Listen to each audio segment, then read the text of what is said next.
Okay, everybody. We're ready to start again. So, everyone, please seated and close your doors.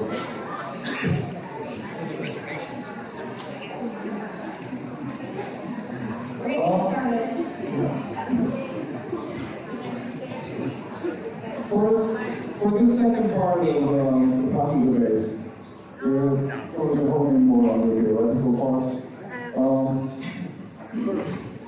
Can I say first a personal comment? Because Kim has his birthday and we have an appointment at 7 o'clock in the lobby, but it is at 6:45, yeah? Thank you. Okay. Okay, for the second part, we're going to hone in more on the theoretical, which is the ISTDP. As I mentioned in the start, as a relatively recent learner of ISTDP, it's been a challenge. It's been a hard way to learn this. It's a hard method to learn and integrate. And sometimes also confusing. Of course, it's highly inspiring to attend all seminars, the webinars. We're so lucky to have teachers who is willing to share and teach. But sometimes it's also confusing because we can perceive them as seeing the same phenomena a little bit different, from different angles, and it's confusing as a learner. So in this part, we'll try to hone in more on these theoretical issues. And I'd like to start it off with the most basic question we have, who is what kind of therapy, what kind of model or method is ISTDP? And in that also, I would like you to say something about what you see as the main reason for psychopathology and the main mechanisms for change. So what kind of therapy is this? Why do people get problems according to this theory, and how to help them? What's the mechanisms for change? That's the whole book.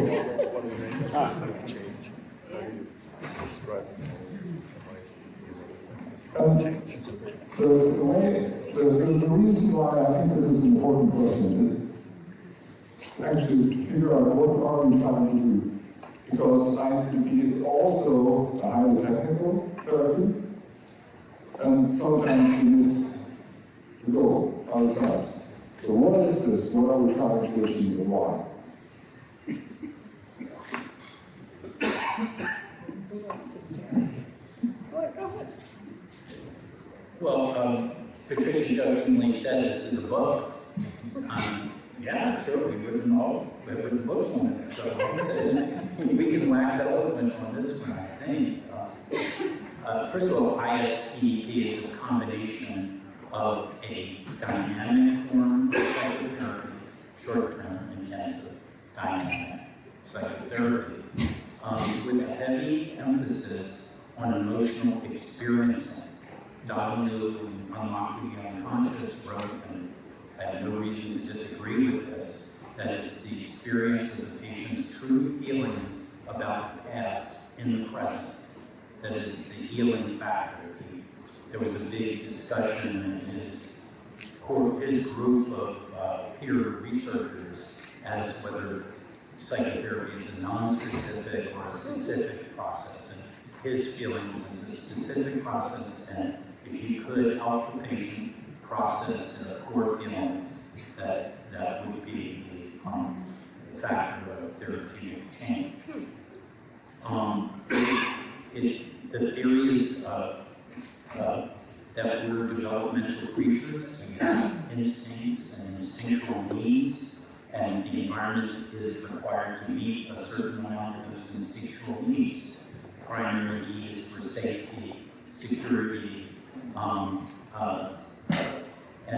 satisfaction of our instinctual drives.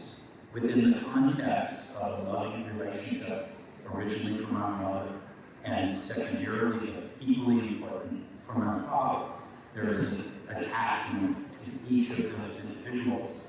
And then we have to learn, some of us never accomplish this, but we have to learn how to share with our siblings and with our allies in the community and our colleagues in the community. And that occurs across a universal cultural bandwidth. Then we look at the nature of the attachment relationship. Is it a secure relationship or is it an insecure relationship? If you have attachment insecurity, there really is no correlation with psychopathology other than in disorganized attachment. Disorganized attachment style, those patients are likely to become dissociated or personality disorder, fragile patients when they grow up. But the ambivalent attachment and the avoidant attachment styles, in theory, make us less resilient when we encounter stress, environmental stress, and we then collapse and develop symptoms. The symptoms are alleviated when we recruit defense mechanisms. Defenses work, they make pain go away, but we sacrifice adaptation. Adaptation is sacrificed when we use the defense to the environment, and your ability to achieve your goals will frequently be impaired. So we have attachment trauma, then we have what Francine Shapiro used to call little t trauma, which is bullying in school or some untoward mechanism, and the caregiver is either capable of helping the child metabolize the affects that are associated with that, or they have to recruit repression to make those painful feelings disappear. And then finally, last but not least, we live in a time when there is major or big T trauma. And big T trauma causes post-traumatic stress disorder, which we all know will then reactivate little T trauma or attachment trauma. So we work along those three polarities in our therapy, and our goal is healing the traumatic mental states and restoring the attachment basis through what is called, at least in my language, earned secure attachment. That patients leave our therapeutic process healthier, more resilient, more capable to meet their needs and conform to their values.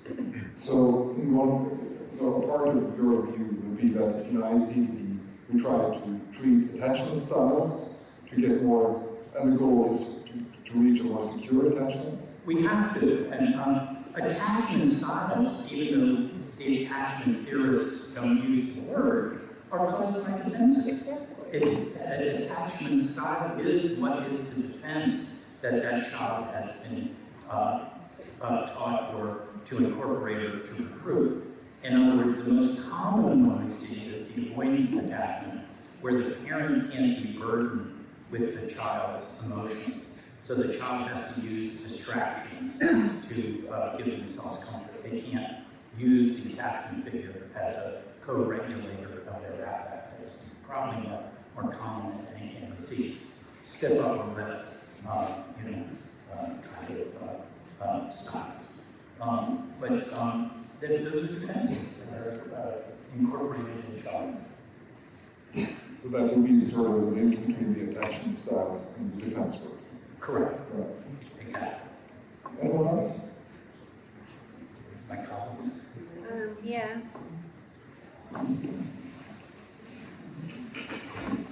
Yes, of course, we would give lectures of around 2 years or something like that. But yes, I see ISTDP as a structured approach. So the theory is based on the psychoanalytic theory, but the techniques are structured. So the aim is to reach the trauma which are buried in the unconscious, and then connect the painful feelings as soon as possible, but in a very safe way, in such a way that the patient will be able to bear painful feelings and can deal with this anxiety. So then, we will work in a correct way. Simply said, difficult in practice. And then it's not only that you reach trauma and painful feelings, but also the phase of working through, according to me, is very important, because if you don't do working through, and results will not be stable.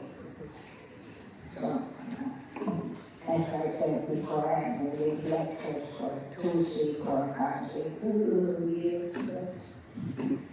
Okay. Go ahead. So I think the common factors of psychotherapy apply. This is a psychotherapy model. So one element is the generation development of a stable, secure relational process as a base at least. But it's also an activator. It does so many things when there's a secure process, a secure attachment, as we're also talking about in part. The other elements, though, when you think about what Allan talked about, is what's mental health. And a simple definition of mental health is capacity to tolerate complex feelings, the capacity not to have to split and fragment, and to be able to see shades of gray and experience complex feelings and function. So the steps to getting there are different for different people. So other than that, again, that healthy, low-resistant person with only grief, which we don't even need really to talk about, and Mabel should be able to help her out. One hug and a breakthrough of grief and that person's done. But other people with conflicted feelings, it involves helping them face and deal with their defenses and dealing with underlying complex feelings for that group. And then for people with low capacity, it's all low capacity building. Ability to reflect, observe, be aware of, notice body responses. And the other thing to say is all these changes are on a spectrum. Mobilization is on a spectrum, and the outcomes correlate with the degree to which people activate and hold complex feelings together. So it's not a 0 or 1. And I think that's why a lot of therapy approaches are going to have similar looking outcomes, because the relational process activates complex feelings, and whether they're felt or dealt with or not, it's still an internal work that the person's doing to face themselves in the setting of a caring other person. And past comes in, and some of those emotions come through, and at least grief comes. And you see good outcomes from that. So that's why, you can see good outcomes in cognitive behavioral therapy with some therapeutic dyads. You can see it in models that aren't even interested in emotions. It happens. So it just happens, intuitively by two people getting together. But we want to do this intentionally. So, so we have a psychodiagnostic assessment, we're working with capacity building or defense work in the setting of a good relational process. So would you say then that both the goal and sort of the main mechanism for change is the capacity and the patient's ability to feel and experience complex feelings? At least to be aware of complex feelings. That is helpful on its own, and to be able to feel them and tolerate them, and to feel and tolerate the past traumatic feelings of attachment trauma, this gives added bonuses. But just, there's some data we have that just getting a small, what we call first breakthrough where some grief comes is therapeutic. It's almost the same as a partial unlocking, where there's some raging guilt felt and a good link. A major unlocking has better overall therapeutic benefits. But, even the cognitive work at the bottom, where there's not much activation, but you're working on triangles, that's beneficial too. It gives some symptom relief. But if you want to get personality changes, typically you need more mobilization. That's something else we found. But it's not a 0 or 1 thing. And it's really important for people learning, because how many people are going to start off and have major unlockings every time they sit with a patient? None of us. So So it's, you know, you're always aiming to build capacity, to hold complexity, to tolerate, be aware of in a self-caring way. That's kind of boiling it down in one sentence here. And that's largely what psychotherapy is about too, see? We're not divorced from the psychotherapeutic world with this world. You know, we have specific interests and specific focuses that make a lot of sense to us and, you know, to the vast majority of our patients. So. I have a quick follow-up on that one. Because you say that the major unlockings is associated with better outcomes. Would you say that it's the unlocking in itself that's the healing part? The experience of the feelings, the experience of guilt means love towards the person who did the harm, and remorse about the rage towards them. That's such a powerful, complex experience. It's healing. It heals both ways, see? And it's healing that parents' trauma from their childhood at the same time. So there's a lot going on there. It's like it's changing the next generation. So there's multiple components in this. Feeling the feelings part, the being aware of the part. The recaps are hugely important. That one found that too for symptom reduction. The recap is huge. Summarizing, consolidating after is also important. So it's activating and consolidating and experiencing. So I think I see it just a little bit differently, and we also deal with different populations, and I think that has an impact too. Now, as you know, I'm a psychoanalytic background, so I'm very interested in the dynamic unconscious. And if you think about the title of the book, Unlocking the Unconscious, my understanding is that symptoms and character problems are the inevitable result of excessive reliance on defenses against conflictual, anxiety-provoking feelings and impulses. So as we help people see that their defenses, while they came to me for a good reason and are really hurting them now, right, to give that up, to connect with not just their feelings. So this is the other thing. When I was training down, you definitely want them. What are you feeling? How do you feel? Right? So you definitely want that person to be feeling, let's say it's anger, right? I'm feeling some heat, some energy, but as soon as they start to go like this, right, you say, yeah, what's in your fist right there? That my understanding is that these forbidden impulses, right, that are really the trigger, right? It's even more forbidden than feeling is admitting, right? I would want to knock her down and rape her or whatever, okay? And then that is the trigger that unlocks the unconscious. So the feelings are a means to an end, not the end in and of itself. So when the unconscious opens, and then the person, like my case, okay, it wasn't all that dramatic, but she thought, oh my God, you represent my brother, right? And I wanted to kill him, and I'm reveling, right, in getting revenge, right? She was unconsciously motivated to destroy me because I represented her brother. Okay, this is extraordinarily important. It wasn't just about the feelings, but this deep understanding of the self. And working and trying with a person and seeing that repetition compulsion, right, how she enacts, right, this conflict over and over again. So for me, it's not enough to feel, right, but also to understand very deeply one's own conflicts and dynamics so that that can get exposed and resolved. So would you say then that the unlocking is not the healing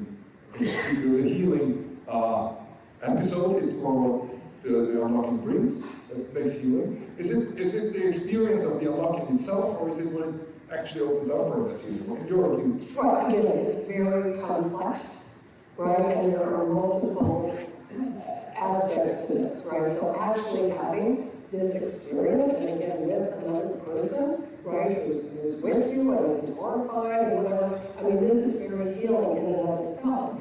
But my view is that the unconscious therapeutic alliance is made up of innate strivings toward health and wholeness, right? We're all built with a desire to attach.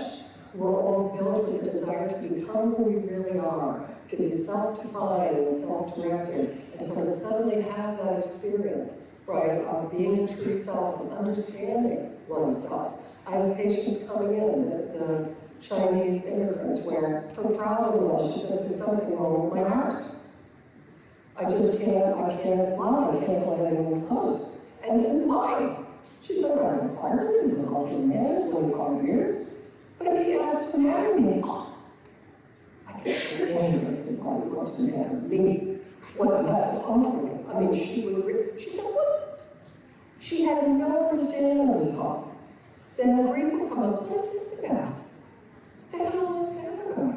She had no idea. So there's coherence in the unconscious. So when you get into the unconscious, suddenly she's like, oh, I see. She says, oh, it's like a play. There's a beginning and a middle and an end. This is the key to lasting change, and we know this from research. This coherence, deep understanding of self and other, how I came to be the way I am, right, why my symptoms and defenses made sense, and then what I had to do to heal and become who I really am, capable of my own connection. So I think it's very complex. Yeah. So Patricia, I'm curious that you differentiated what you're saying from what I said, because unlocking the unconscious is unlocking the unconscious and working with the mobilized unconscious and consolidating, learning, and putting these things together. So I don't see a difference from what you're saying. Oh, good. Other than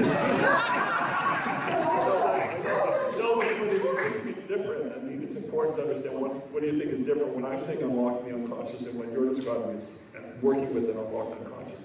I think we're doing the same thing. Okay. Are we not? Unless, Yeah. but I'm talking about before you even get there, people can benefit. Sure. So, but when they can get there, like major unlocking, the thing all mobilized, they get more. Okay. So Okay. So I think it's, again, we're using, Could I pipe in one? Yeah, sure. I just like to, never mind, mic's not going, there we go. Freud wrote, no matter how highly motivated the patient is, the minute they lay on the couch, they begin to resist. Resistance is ubiquitous.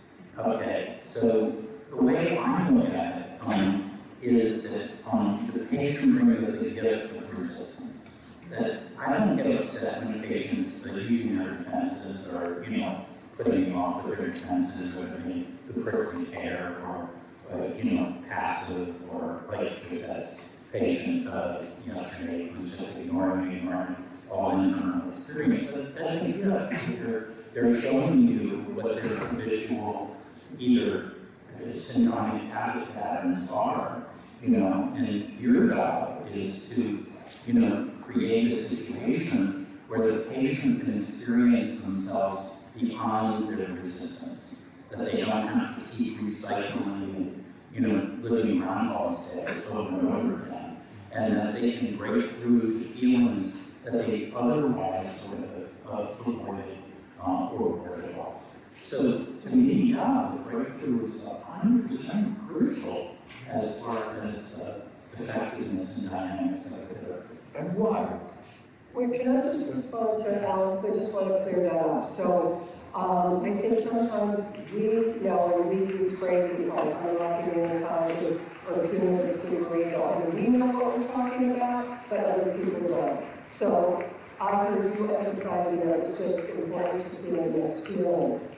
Clearly you mean more than that, but because you didn't elucidate that, I'm just saying I also think it's not just about feeling, because sometimes people will say all you need to do to heal is feel, but it's not that simple. We also have to deeply understand. So I was just making that more, that's all. I totally agree. I totally agree. I'm just going to frame it a little bit, because this is really important stuff, because I think that this is at least one of the things that I've been wondering for the like 5-10 years I've been training in ICDP, is the way I perceive you different around this. So this is really interesting for me, and I would like us to discuss that a little bit more. But before we go into that, I would just like to ask you, why is the breakthrough important in what is, why?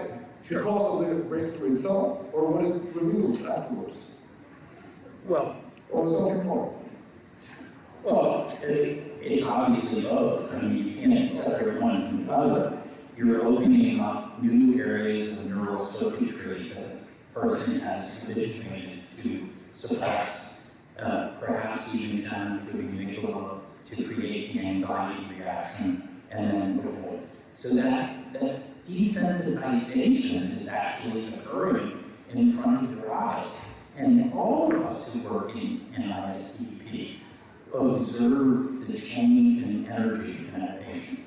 The flow of energy through the patient's psyche and body is more adaptive. They have more vitality to them after the breakthrough is occurred. So it's a rewiring of the way emotion is managed within the body.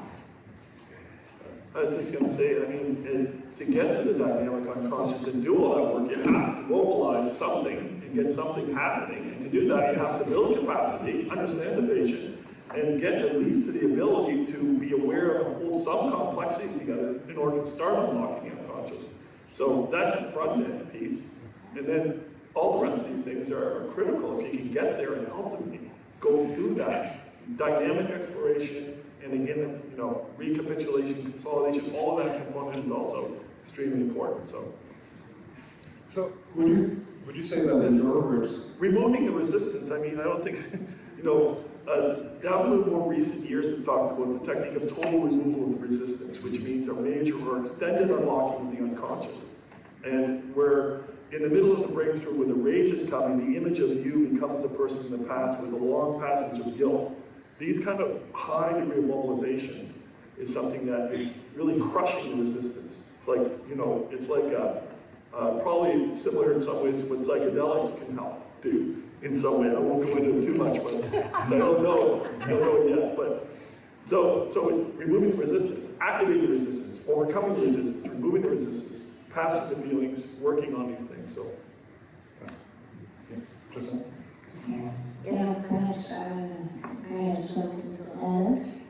You speak about unlocking, but in my field, unlocking is a technique, it's the result of the quality of working alliance and some techniques.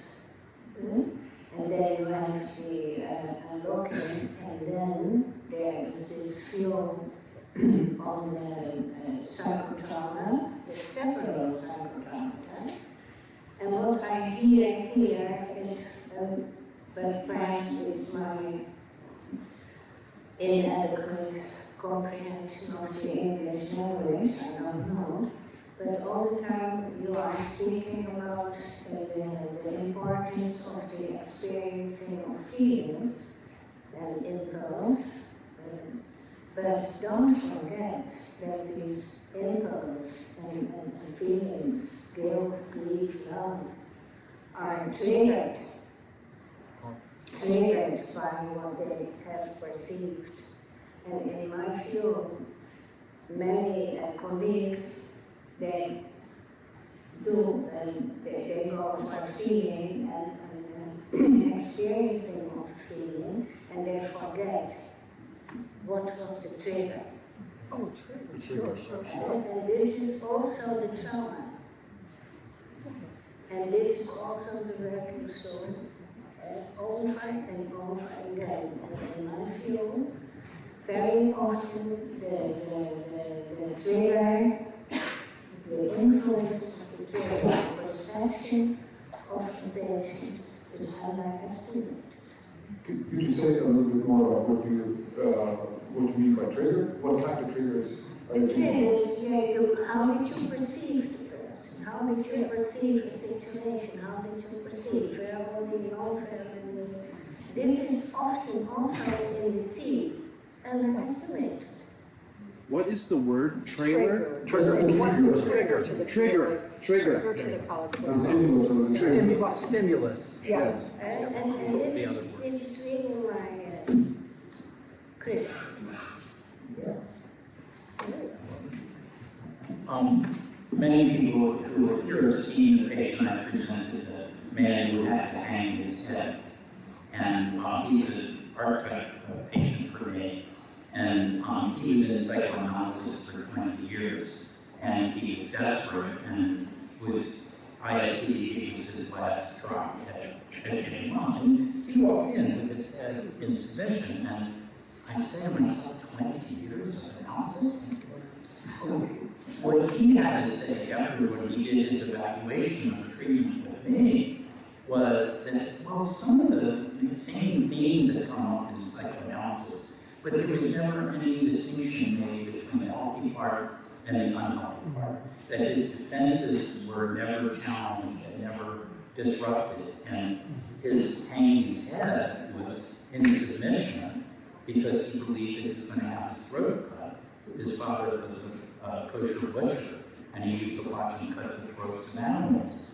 And he had an erotic transference to his mother, and then he believed that the father was going to castrate him for having displaced the father.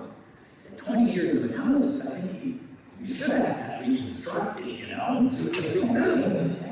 You know? And in the therapy, it was so moving. He just says, I love you, I love you. You are doing this for me. You're not doing this for you. You're doing this for me. And his head was up straight, and he's walking, and, you know, never again will I walk the streets like a man, like Josette in submission. I wonder if you, Patricia, would be willing to say a little bit more about the unlocking. Because I think, at least for me, it's an interesting topic.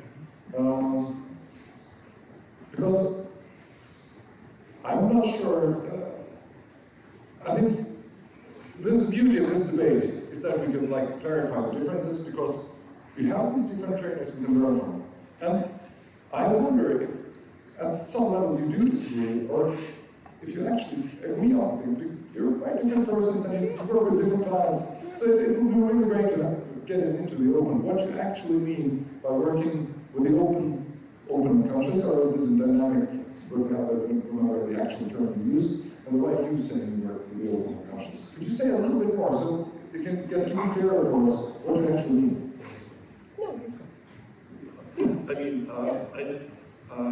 So mobilizing the unconscious and, you know, unlocking the unconscious in the passage of complex feelings, activating the unconscious therapeutic alliance, bringing links and images from the past content.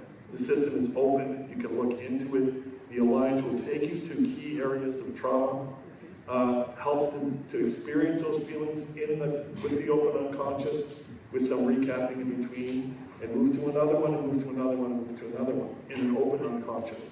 Now, getting there is going to look different with different patients. Fragile patients, they don't break through big resistance and walls in the trances.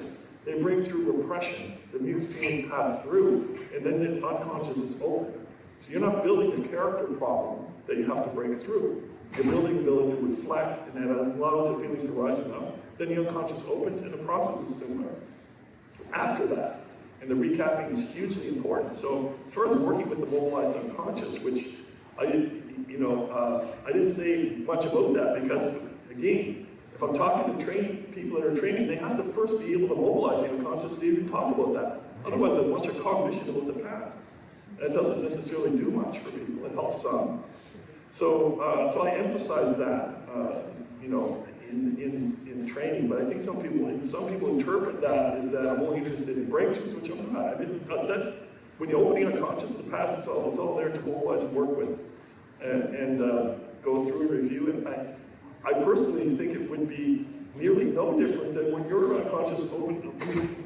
I personally think the unconscious open in the work. You're following your minds. You're looking at the trauma. You're helping them feel the pieces of it. You're helping them grieve. You're tying it all together, and you're wrapping up a session. I personally be surprised how different that would look, but it's going to look different for the patient, obviously. But that's just my view. Right. I think we might have different ways to get there, or again, different patients. But like you say, once the unconscious opens, it brings, no doubt, as to say, on the social plateau. I mean, they just bring up these very clear memories, images. You go right to the source.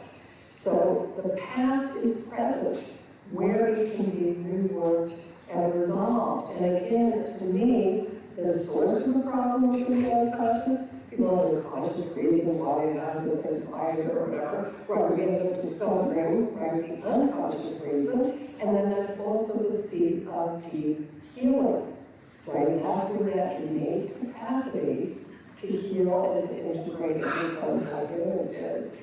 So I think that, again, because it's so difficult to get there, we do a lot of teaching, presenting around the first part, and then sometimes trainees are left on their own to figure out how to make sense of all this material. And again, if you don't have the psychoanalytic understanding, what I've seen is a lot of therapists are confused at that point, or they might even mistake, clear unconscious alliance with resistance. So, maybe we could have a whole conference on that, how do you work with the unconscious once it's undone?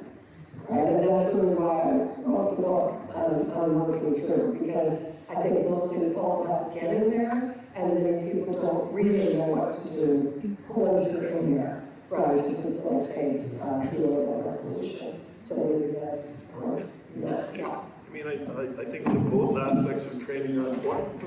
If they can't get there, then it's not going to be open to do anything with. And if they can open it, they're probably going to have a good idea how to work with it, though, I think. How about that? Because to get there is quite sophisticated. And it involves really listening to the patient and following the patient, too. So then they go work their way through it. And I find trainees can, if they can unlock the unconscious, they know they can get the feel and learn with the patient how to work with that individual patient.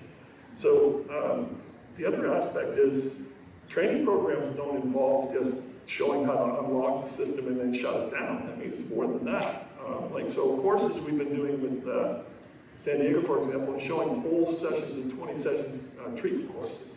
So there's different courses that involve different aspects, and they all have a place. All these things have a place. I mean, front-end work and mobilized work.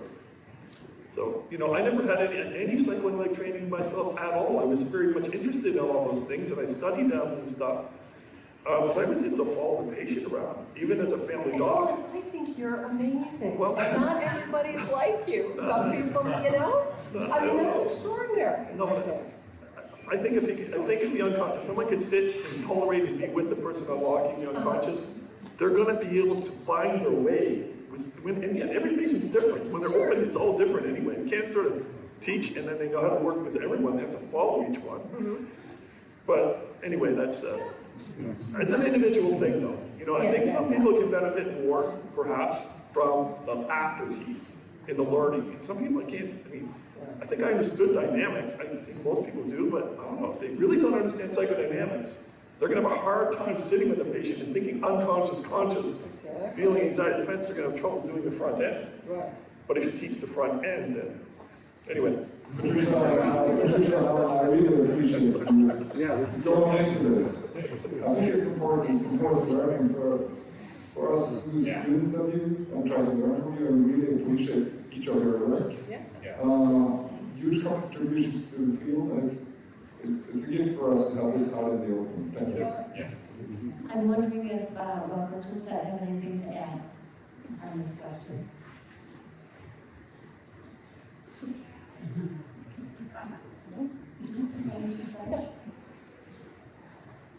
There's always something to add.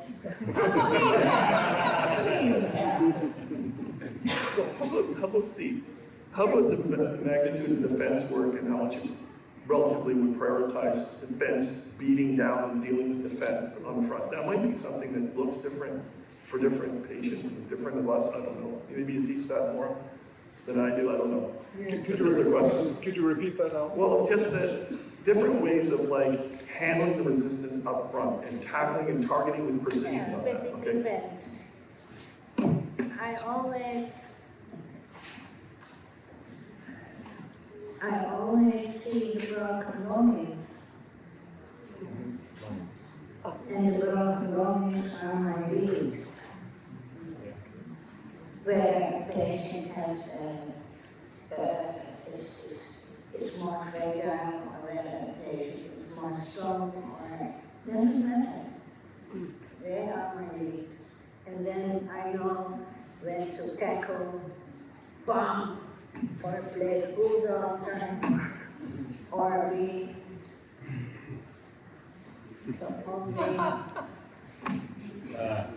but I can only repeat it, the broken bones are my Repeat that into the microphone. Just say The it. broken longings are her lead. Yeah.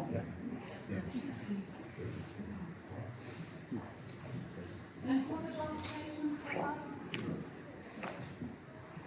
What was the question?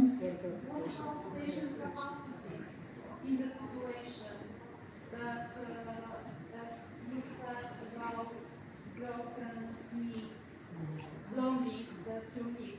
So I think that it's important to realize who is the person, what is the person capacity So the question is, to experience mixed complex feelings. I say, the broken longings are my lead, where a person is fragile and has stronger ego-adaptive capacity, where what kind of resistance is. That, of course, the ego, the quality, the nature and degree of the ego-adaptive capacity determine the strength of my tackling the defenses. That's, of course, I think.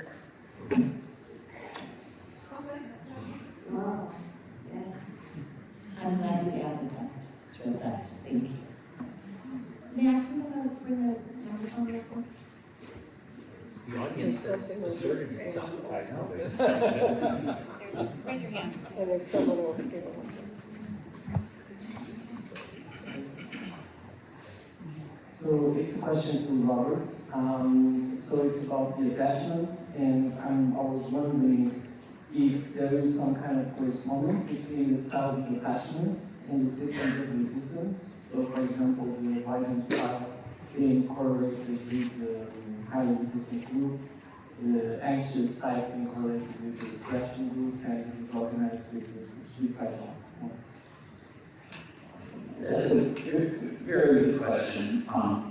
The question for people who may not have heard is, what is the correlation between attachment style and presenting symptoms? It's not very clear. It really isn't. Remember, the ambivalent attachment is the parent was inconsistent. Sometimes they were a good attachment figure, other times they were volatile and just were unavailable or at times were avoidant. So you can see anxious avoidance in ambivalent attachment as well as in avoidant attachment. And again, the only statistical correlations we know about are with the disorganized attachment. And remember, in the disorganized attachment, the child perceives the comforting figure as a predator. They dislike snakes, so they show their eye teeth, and the child freezes on approach. And that correlates with severe unresolved trauma in the mind of the parent. That's pretty clear statistically. But you really get a mixed bag of defenses. I would say in the dysregulated patients where the parasympathetic system is really overly active, that would also be more in the disorganized attachment category. But not always. Yeah. Well, that's great. You did a study with Christian, right? Yeah. Yeah, we did it on attachment styles, on looking at videos whether we were able to, we did 12 patients, and whether we could accurately diagnose attachment style from observing ISTDP videos. And we actually performed better than the total attachment interview, which was our gold standard, because some of the error tests the evaluator, and he couldn't make distinctions on certain categories because he didn't know as much history as we knew. And we just had really great results on our validity. can rely on. Should we take a couple more questions from the audience? Sure.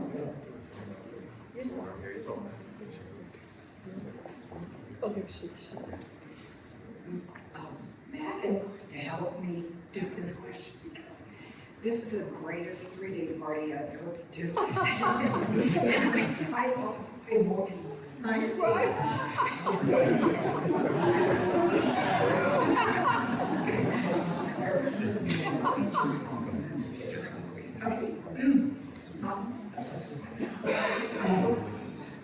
So I'm concerned about the brief amount of time we have left to discuss the last question before the break of the therapist's need for their own therapy. And with therapists, unresolved remnants of their attachment trauma have resulted in intense characterological differences. And the unconscious acting out takes place in the therapy with the patient. That the need for the therapist to do their own therapy, to deal with countertransference, must not be given short shrift. Now, I want to say, Allan, you attribute your 20 years of experience with that move to us. We will never have that. And besides, you're genius. So, those of us that know us, and I very much support Patricia's idea about needing teaching. There's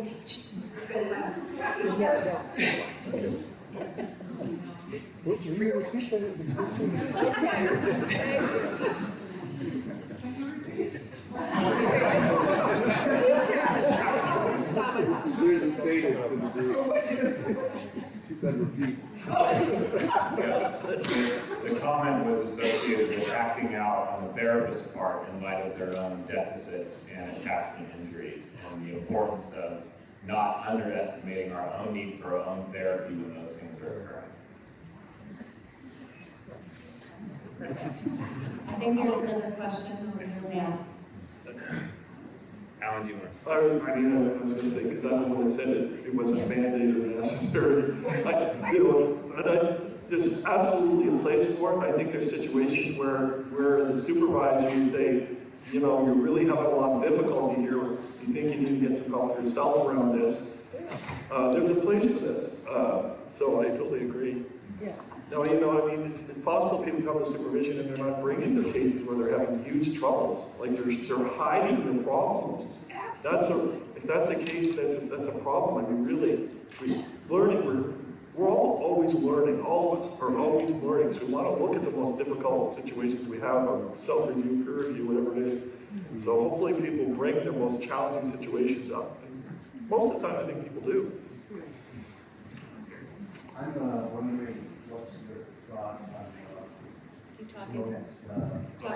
brain psychotherapy debate and the Chelew verdict that the differences between the different modalities of psychotherapy aren't that large, and it's more of a difference between therapists.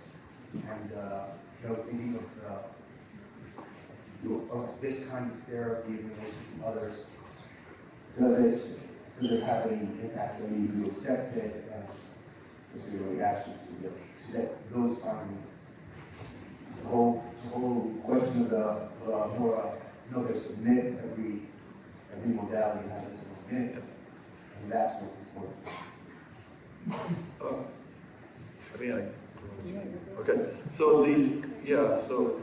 let's a comparison. The idea that all therapies are equally effective on research, depending on the measurement and such, and that generally holds true for the way we measure outcomes in short-term models that are often cut off, and often the patients are pre-selected on criteria, so it washes out a lot of the differences. The other thing is, though, think about it. If you have a therapist who's practicing, quotes, ISTDP, having a lot of personal difficulties, unable to engage, very stuck, feeling unwell, I'd rather a healthy, engaged CBT therapist sit with me for 12 sessions and get more out of that. So in almost the label, the attachment processes override the label of the treatment in some cases. So emotion activation overrides the label. So it's important that we keep our bridges open to the other modalities. Now, having said that, Brandon's here, for example, and other colleagues who have done in Iran, comparing ISTDP to CBT, straight CBT treatment, or ISTDP hybrids, and found superior overall outcomes on 3 studies when you add them together. We published that. So there's an advantage, at least apparent, in some approaches compared to other approaches. And with personality disorders, maybe another one, where there's some data pointing in that direction. So personally, you know, these processes we're talking about, we all think are really important, and they seem to be really important for patients. Whether they show up in a difference of measures between the study, that's another, it's an issue of how the studies are conducted and how outcomes are measured. So, again, like you said, when you do these randomized clinical trials, all the differences go out in the wash, right? Seeing how this group compared to that group, which is not what we really care about, right? We want to know what's going to help an individual over time as a result of specific interventions. And so there are some studies now showing superiority also with somatic disorders, treatment resistant depression. But again, you can't forget the variable of the person and the therapist, right? 20% get better results than anybody else, so no matter what they call it, right? They have a better ability, right, to connect especially with difficult patients, right, and to facilitate these healing processes. So, you know, many of us, we have patients who've been in 5, 10, 15 treatments before, right? And that's evidence too, right, that their own control, we had the same problems for decades, going to lots of different therapies and trying different methods, and then they get better with ISTDP. So again, but it's also not a particular person, so it's hard to tease those two out. I really like David Mallin's ideal research study. Do you remember what he talked about? The person suffered forever, then they have a short course of treatment and everything improves, right? That's kind of what we actually demonstrated in our personality disorder randomized controlled trial that we did. And that was kind of geared to David's ideal. And we showed that people improved significantly with a short course. And Terry Sheldon, Beatrice Sheldon, Allan Calvin were therapists in that study as well. So. Tami, I'm wondering if we should wait a little bit with the question from the audience, because there are some important themes considering the theory of ICP. I think we should get a little bit into. First, maybe just to make sure that we have time for that. Yes, agreed. You agree? Yeah. And then, because I have one question regarding the change mechanisms. One of the themes that I've been discussing a lot with my fellow learners and with colleagues is the role or the fundamental role, or what kind of role, how big a role, is the guilt about rage. And there seems to be, at least from my point of view, some differences here that would be really nice to get out of there and like really understand where that comes from. So I would like you to say something about how you look, the importance of the guilt about rage.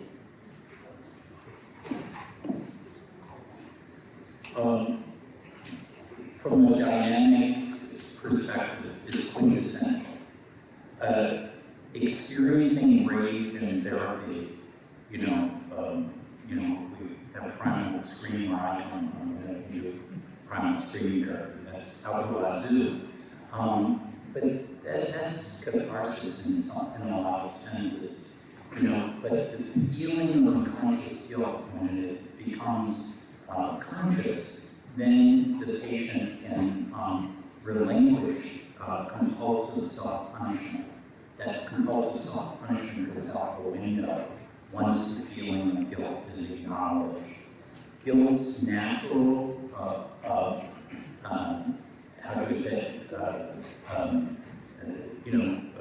way of being resolved is through undoing. Undoing is the action tendency of guilt.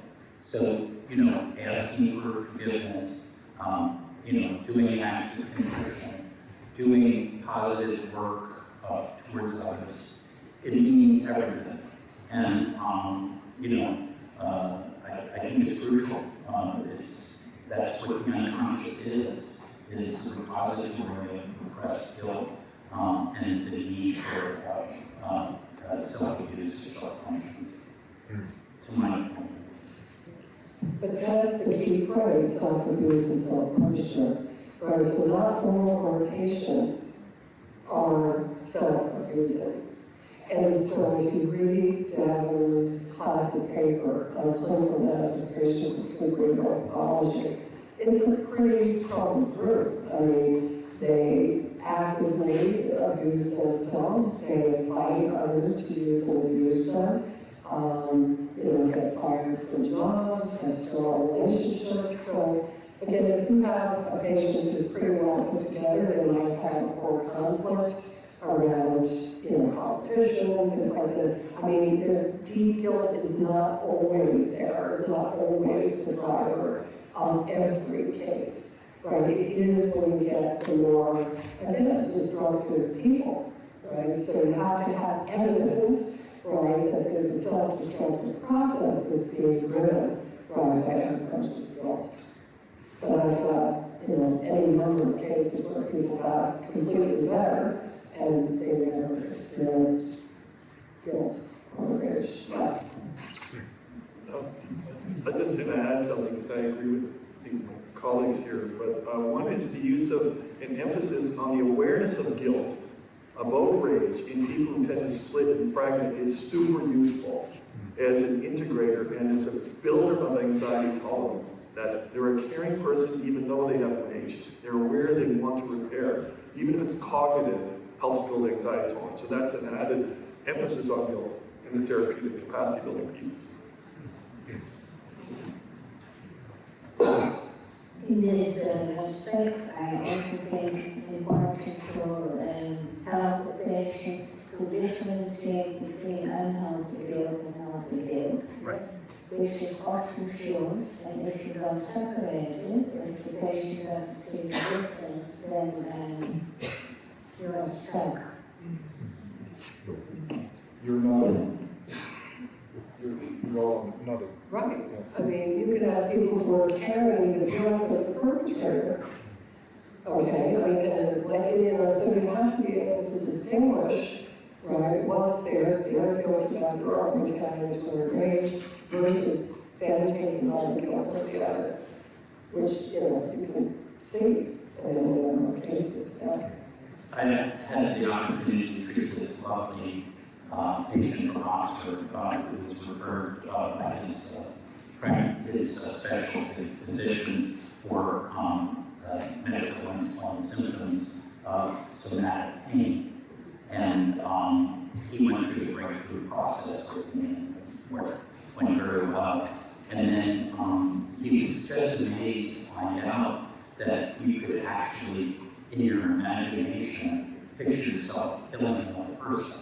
It never even crossed his mind. He went to proper English boarding school and was always prim and proper. So he goes to his wife and said, I talked to this therapist and he had me imagine killing so-and-so. And she said to him, oh really? I do this all the time.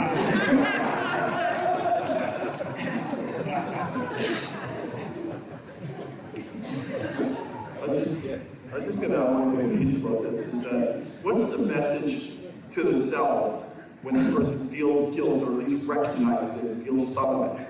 Is that I'm a good person, I'm a caring person. People should like me, they shouldn't judge me. See, it kills projection, it kills the need to do repression, it kills the need to self-attack, even the awareness of it. And if they can feel it, that's an added bonus. So it's a huge, important message to recognize there's love for the person that broke them. Right?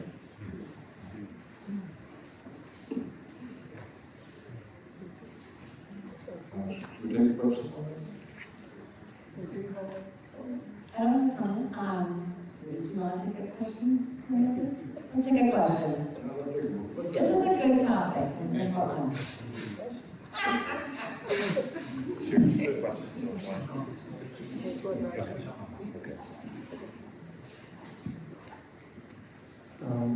I I'm just seeking your advice as supervisors.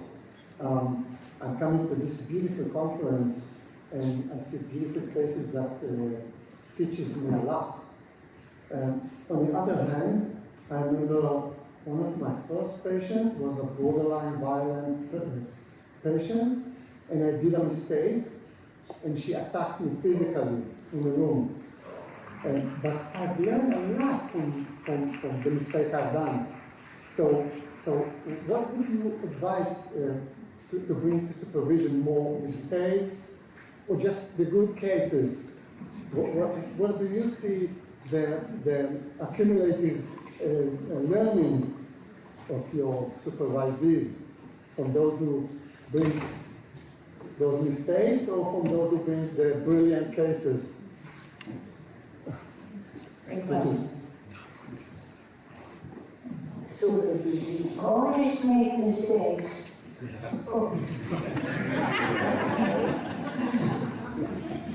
But it's per definition, supervisees make mistakes. We also make mistakes. Yeah? So it's individual. But I think there are supervisees that may bring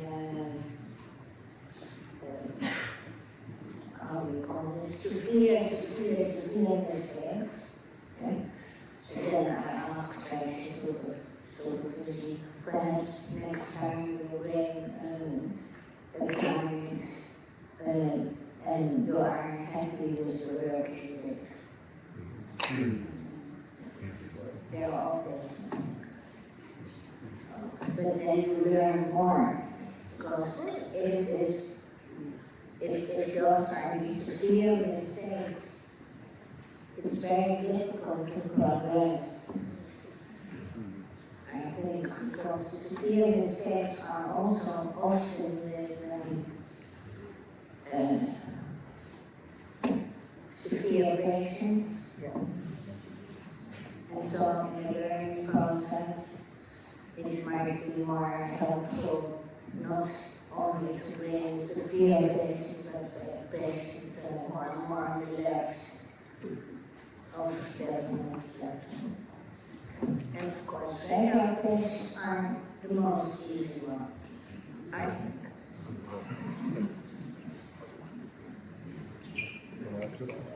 I was just going to say this is where psychodiagnosis is super important, to be able to recognize projected processes, that the person has no anxiety or muscles, that they can't hold integrated feelings together, that they don't have other defenses, that they instead will project on you and then could hurt you. We can't work under fear. None of us can work under fear, so we need to be confident we're not going to be harmed and that they're not going to be harmed, you know? So that's again with videos, video training, supervision, looking at other people's cases, recognizing the unconscious anxiety signals, doing your own careful evaluation, mobilizing feelings and anxiety defense to see how they're doing. It's a real tough situation. Sorry to hear that. I mean, it's been brutal, you know, to have an event like that. So I'm glad you bring that up, because psychodiagnostics is another important topic for us to discuss. The use of the spectrum of neurosis and the spectrum of fragility, and maybe especially around the term fragility. How do you actually define it? And how does the psychodiagnosis inform how you work with your patients? And I'm especially curious on the fragility, because I think there are some differences there. Does anyone want to say something about that?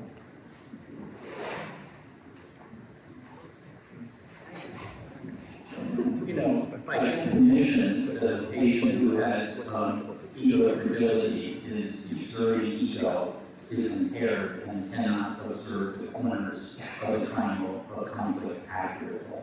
Would that be how you define ego fragility? Yes, for sure. That's one of the characteristics. Another characteristic of ego fragility, obviously, is the possibility of cognitive perceptual disruption as part of the presentation. And then as we get more severe, Allan mentioned this beautifully, about the use of splitting projection identification, and then more severe borderline patients, like patients who you described, which would be on the far right side of the spectrum. In my experience, patients with eofragility, and I call them category 6, but it doesn't really matter, those patients tend to be higher functioning in the world than a highly resistant neurotic in the dominant spectrum, which would be number 5 in the flag on the dominant spectrum. I also see somatic eofragility with overuse of the parasympathetic nervous system, and the patients develop severe gastrointestinal symptoms, fatigue, exhaustion, burnout, et cetera, et cetera, et cetera. So that's the spectrum of fragility to me. Allan, I'd be really interested to hear your thoughts.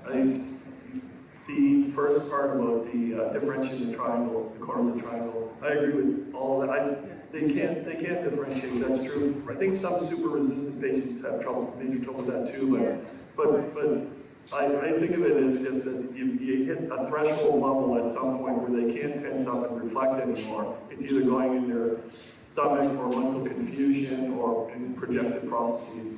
If they can't get into cognitive disruption and or project, I consider them as having dominant repression. They're just like weak stomach, shut down, tired arms, conversion symptoms. So I think of them as more repression, and it's a bit developmentally better and easier to work with compared to when it's all huge cognitive disruption and distortions and such, which is, to me, fragility on the spectrum.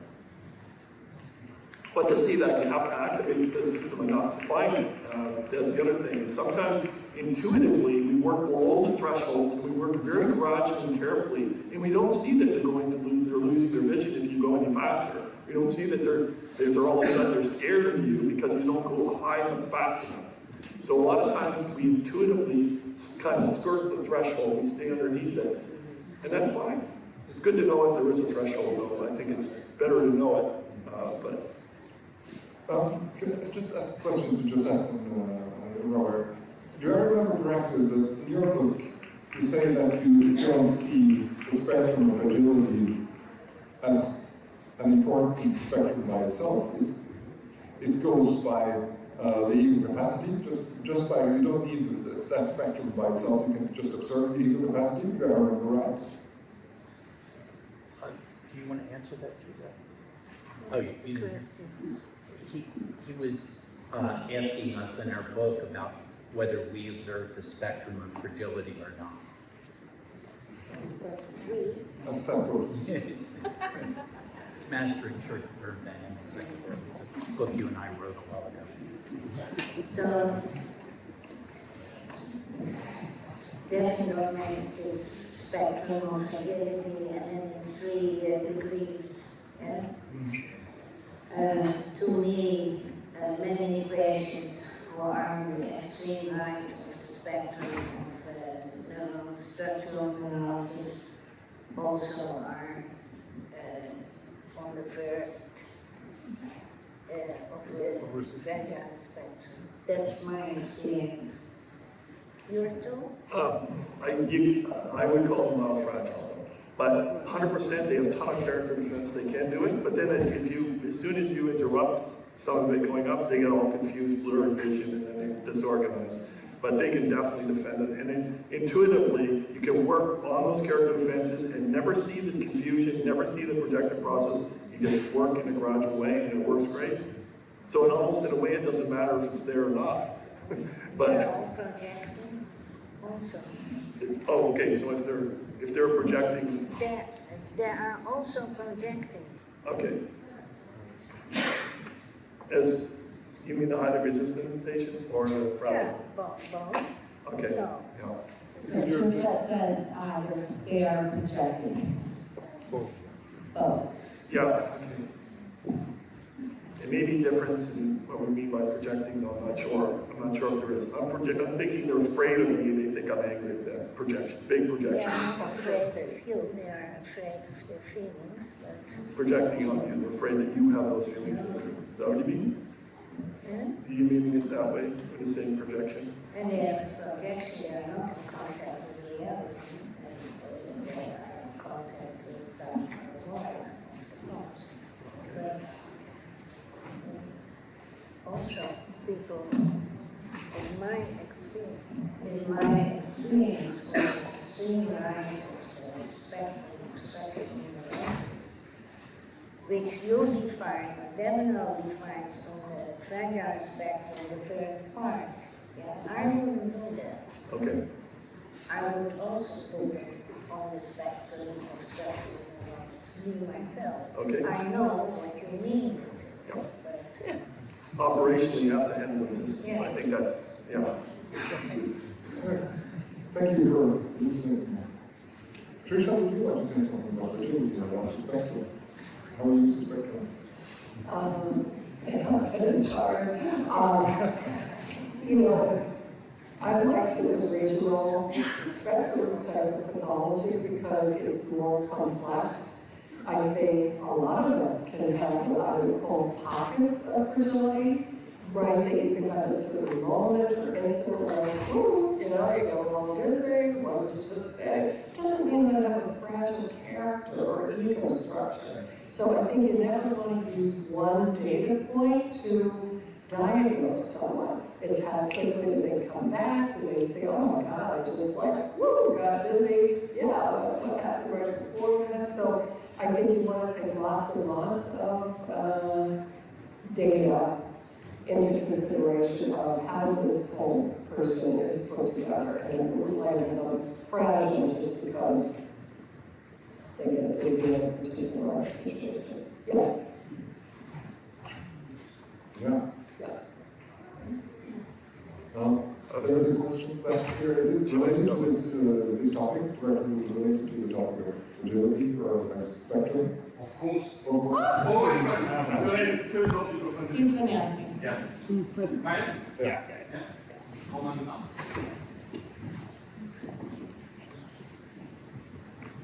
Yes, that's the kind of common with the patient attack people.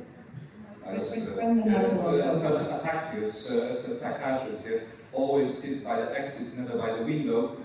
Yeah? Always. And when a person is coming to you, the person who is crazy, me or you, this is the moment that we are trying to figure out that's the best answer. Yes, to lower the projection. Well, this was many years ago. Yeah. So now we are safe. Yeah, good.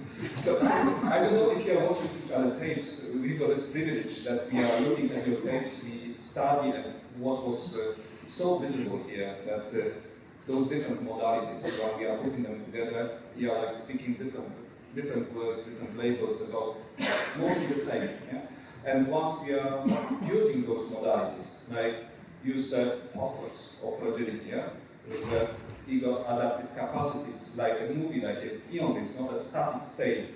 Then we've got those internal family systems. Then we've got Steve Shapiro's wonderful work with psychotic patient, and the hope is like separating ego from superego. Yeah, praising is confrontation, identification, clarification. A lot of things are in common. I think that in terms of what's happening right now, the more we are using those modalities, yeah, the broader spectrum of patient we can take in. So that's my opinion. Is it also what you see, what we know is that we can help more and more people using different ways in terms of using different modalities? Yeah. Does it make sense? Absolutely, right. So over time, back when we first started working and developed a standard technique, and this old research found only 30-35% of the people could make use of it. And so then realized all these other people don't have the capacity, right? They can't distinguish the corners of the triangle, they're more depressed, so then we started to develop restructured and graded, and so I think that's also hopefully the way most of us approach it, that you start with, you know, this is intense and it can be, you know, harmful in the wrong hands if we don't don't dive into the deep end of the pool, right? So you start with folks who are better put together, and then you'll expand your capacity, right, to treat people who are more complex, more fragile, need more ego building and things like that. And also to know each of us has our own, you know, strengths and certain kinds of people we're really good with, some we're not. You know, you can't be everything to all people, so that's part of your self-assessment as you go along. And I think we're showing, right, that we can treat many more people. So now we said we couldn't treat adolescents or, you know, and now people are doing that. So I think that's where we're all heading, you know, trying to get as much as possible to reach as many people as possible. I have a question about the duration of ISTDP sessions. What do you guys think is the optimal duration of a session and why? Do you have a time that you normally use?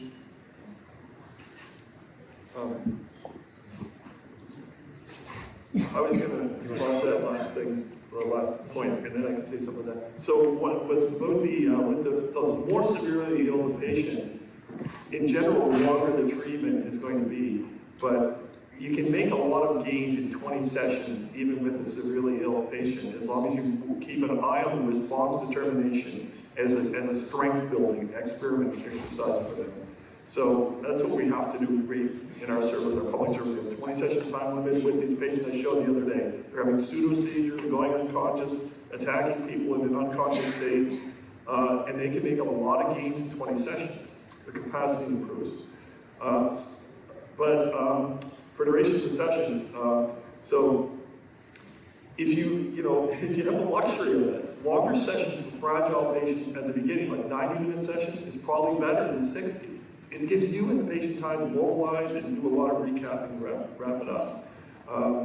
But a lot of patients, most patients can do fine within an hour. And once you get going, after your trial therapy, 3-hour trial therapy, 2-hour trial therapy.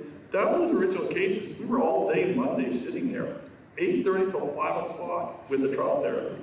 It was a marathon trial therapy every Monday. So those are not short sessions.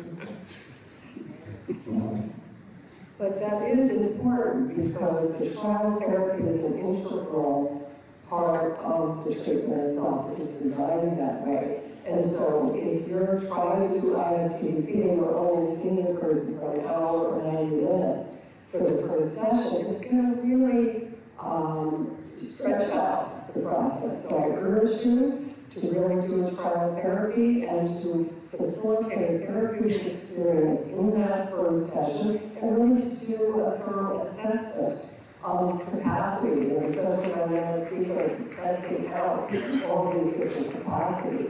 And that really accelerates and condenses the whole process. So I found that too. Once you do that, that's what I was taught. I see patients for a regular hour once a week. After that, it's more done. So, but that first extended is really important, I think. Yeah, I do standard 3-hour initial interview.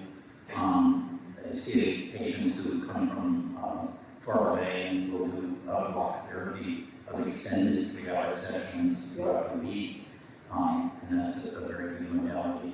But if someone's in town, I'll do a 3-hour initial interview, and I prefer 90 minutes, truthfully. It's much more relaxing than doing it in an hour, and you can get much deeper into the feelings than just 60 minutes. But I know 60 minutes of talking is standard therapy. Trying to understand where this model really came from. It was from a busy public system in Montreal that really didn't have enough people to provide the services, and that's where it was about compression. And so, we're trying always to get the most out of the least time to save the public dollars, and to be able to work with people that can't afford private therapy. So that's where you try to, over time, your sessions will get shorter. Your trials can get shorter, you get more focused, you get to be able to read things easier. And so by the time you do your 1,000th trial therapy, it's going to be way different than your first 10, right? And 1,000 trial therapies takes, 5 years probably. Or wait, more than that. More than that, yeah. Takes a while. Tami, we've got 5 minutes. There's a question now? There's one more back here. There's a couple bringing in, yeah, we'll have to. Oh, yeah, she's over there too. There's one. What the role of dreams in ISTDP? Dreams. Dreams. Dreams. What's the role of dreams in ISTDP? What is the role of dreams in ISTDP? That's another 90 minutes. It's the unconscious speaking, so we'll often have patients come in after initial sessions or unlocking and say, whoa, I just had this dream and it's very little distortion and it's really it's just more unconscious material to went through it. My experience, I work with it, again, it's sort of like a portrait, because now we call portraits dreaming while awake. So just using that. Yeah, I find defenses still operating, at least in my care of my patients, defenses are still operational in the dream. So the dream communicates to me a situation that the ego finds itself in that is activating our unconscious trauma. And I will treat the defense in the dream much the same way as I would treat the defense in, doing the standard therapy. So I would ask the patient to finish the dream sequence with the action tendency of the emotion that was being thwarted in the dream.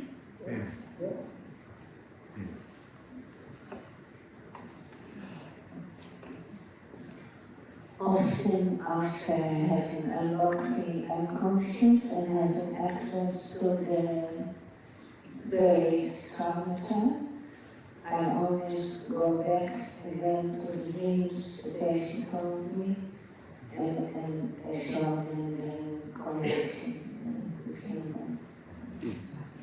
So, perhaps, so for instance, no, okay. Remember Freud's comment that the good man does in his dreams what the criminal does in his waking life. Often the client is one patient who is feeling physically abused by the father, and the father threatened her to kill her. And so it was, I don't go into the details here, but after the unconscious, it was very clear what her dreams were about. And I connected them, for instance, and then that makes an extra relief, because often patients do not dare to sleep because of their dreams. And they have sleep problems, and then I'm asking them, what are your dreams that you don't dare to sleep?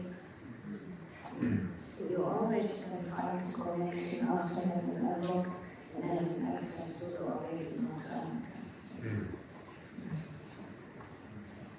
I think it's about time to start wrapping it up. We've discussed lots of topics. There are people burning in with questions, of course. And the conference is coming to an end, so I think the new president should at least say something. But first of all, we really like to thank the participants of this panel for their courage and openness and willing to discuss these themes. And that reminds us of the privilege that we who are learning ISTDP have. We have these great learners, these great teachers who's out there and teach. And we have the possibility to learn from each one of them. We can learn from one of them, we can learn from many of them. They have their differences, they have their huge similarities, and a lot of love for their trainees and for their patients. So love is in the air. I think that's some way to sum it up.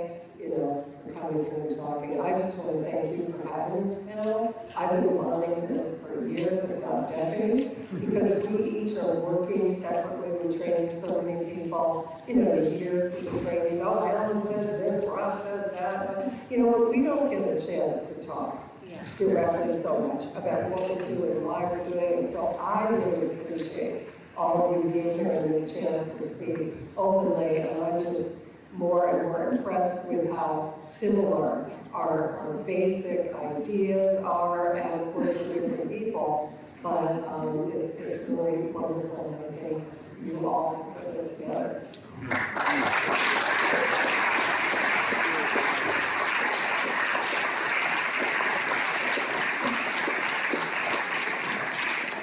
Thank you, all of you, for your generosity and your heart to be here and the time that you sat here. 2 90-minute slots.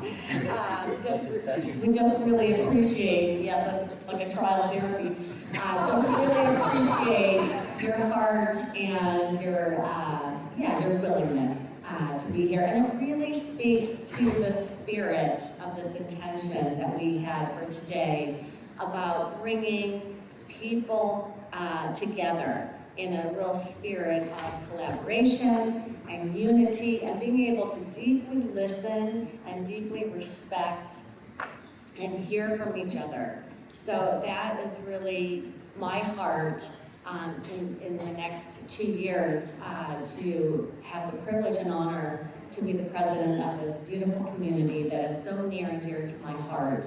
And all of you make our community so wonderful to be a part of. So I welcome and invite all of you to San Diego 2024. And you're all welcome.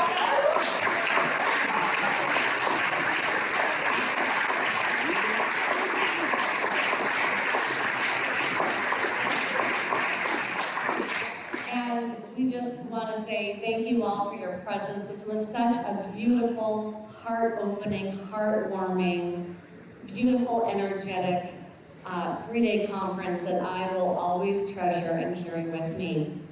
Thank you all, and safe travels. Enjoy your last night together, and we will see you in 2024. Thanks so much.